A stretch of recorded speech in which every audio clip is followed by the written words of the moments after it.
कोई माइकेलाल पैदा नहीं हुआ जो इस देश को खरीद सकता है, बेच सकता है।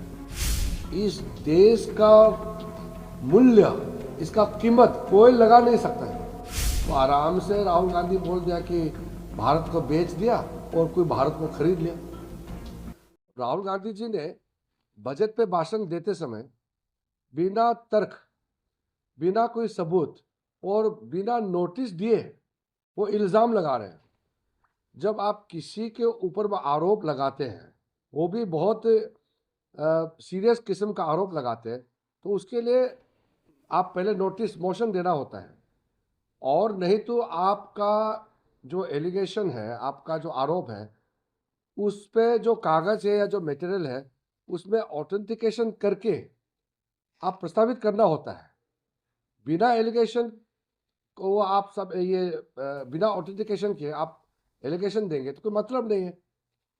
आप जो इस हाउस में मेंबर नहीं है उसका नाम ले रहे हो, और हरदीप सिंह पुरी एक कैबिनेट मिनिस्टर है, उसका नाम लेकर के बराबर आरोप लगाते रहे।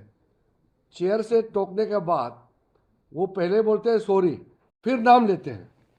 खुद बोलते हैं राहुल गांधी कि ठीक है नाम नहीं लूंगा, रूल में नहीं तो नहीं लूंगा, फिर तुरंत नाम लेते हैं। कितना गैर जिम्मेदाराना काम करते हैं। तो हम अपने पार्टी की ओर से हम नोटिस सर्व करेंगे, स्पीकर साहब के वहाँ में नोटिस सर्व करेंगे, और राहुल गांधी जी को उसका ऑथेंटिकेशन करना होगा। तो सारा उसका भाषण, वो जो जितना भी गलत बात बोला है सब हट जाएगा, और जो अनपार्लियामेंट्री वर्ड यूज़ किया है वो भी हट जाना चाहिए। और विशेष करके जो उन्होंने झूठ बोला है, गलत बातें, एलिगेशन लगाया, वो सब हटना चाहिए। ये हम लोग का निर्णय है।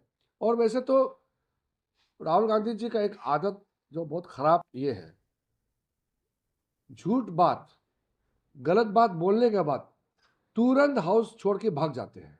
ये ठीक नहीं है। जब आप गलत आरोप लगाते हैं तो मंत्री का जवाब तो सुनना चाहिए। आज उन्होंने इधर उधर का कई बातें उन्होंने की है, तो जब वित्त मंत्री जी इसका जवाब देंगे 5 बजे तो रहना चाहिए। मैंने तो सदन में कहा कि राहुल गांधी जी को सुनने का भी आदत डालना चाहिए, और सदन में बैठ करके सुनना चाहिए, वित्त मंत्री का जवाब सुनना चाहिए। वो तो भाषण देने का साथ साथ उठ के चले गए, और उसके पीछे पीछे उसके कुछ मेंबर भी चले गए। तो आखिरी में मैंने उनको याद दिलाया कि भारत देश को ना कोई बेच सकता है, ना कोई खरीद सकता है। इस देश का मूल्य, इसका कीमत कोई लगा नहीं सकता है।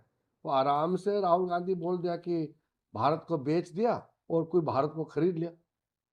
ये भारत को कोई सोच भी नहीं सकता है खरीदने बेचने का। इसलिए मैंने कहा कोई माइकेलाल पैदा नहीं हुआ जो इस देश को खरीद सकता है, बेच सकता है। और बार बार मोदी जी को सरेंडर किया बोलता है। अरे 2014 से पहले भारत 11वें स्थान में है।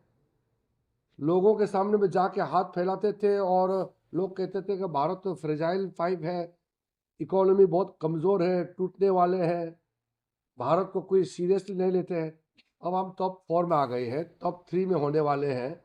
इतना 11 साल में इतना बड़ा छलांग लगाया तो कौन किया? मोदी जी ही तो किया है। तो मोदी जी आने से पहले 11वें स्थान, मोदी जी ने 11 साल में 14वें स्थान, तीसरे स्थान प्राप्त करने वाला है। तो ये क्या अपने आप